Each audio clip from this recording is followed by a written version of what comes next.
Muhammadur Rasulullah.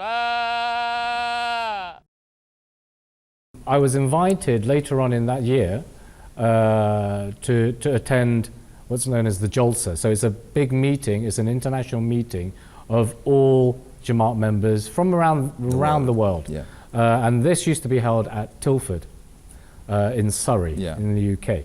So I was in the main marquee, I was listening to the speeches, and what actually struck me mostly was the logic of the speeches, the rationality of the speeches.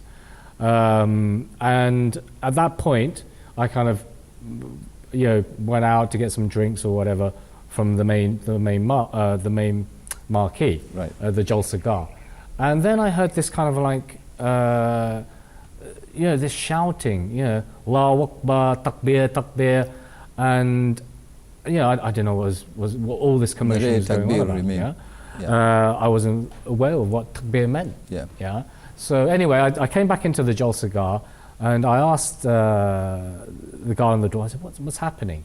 Everyone seems to be kind of like, getting emotional.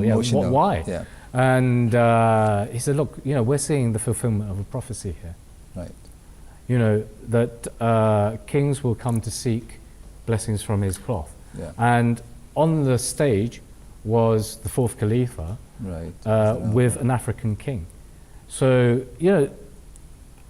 and I felt so moved that I actually started to cry. Right. But you see, I didn't understand why I was crying, because to me, I don't know anything about this prophecy. Sure. I have no real experience of Huzur. Yeah. I don't know what all this is about. So I was quite, you would say, the expression like a bit of a train wreck. So I'm walking around the site, Islamabad, Tilford, and at this point I met up with a very pious man called Osman Chini Saab. Okay. And I didn't know him. Yeah. Most probably he saw one Chinese face, I saw one Chinese face, and we made a connection in that sense. Yeah. But he obviously saw that there's something wrong with me, not quite right. So he just led me by the hand. He said, look, I live here. Come, have some juice, sit down. Is there something troubling you?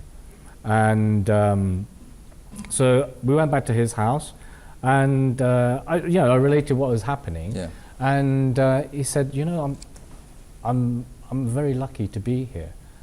I said, I don't understand what you mean.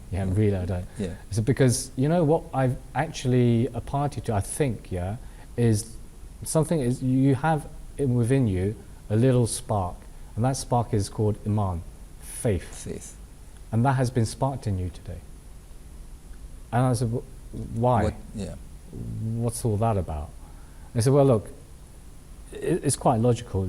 You're born, you crawl, you learn to crawl, then you toddle, then you walk, and then you run. Yeah. So that is your physical self.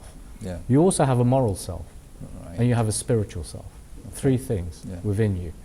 And today, obviously, that spark, your spiritual self has started, has been awakened. And now you have to nourish that, like you nourish a baby. Sure.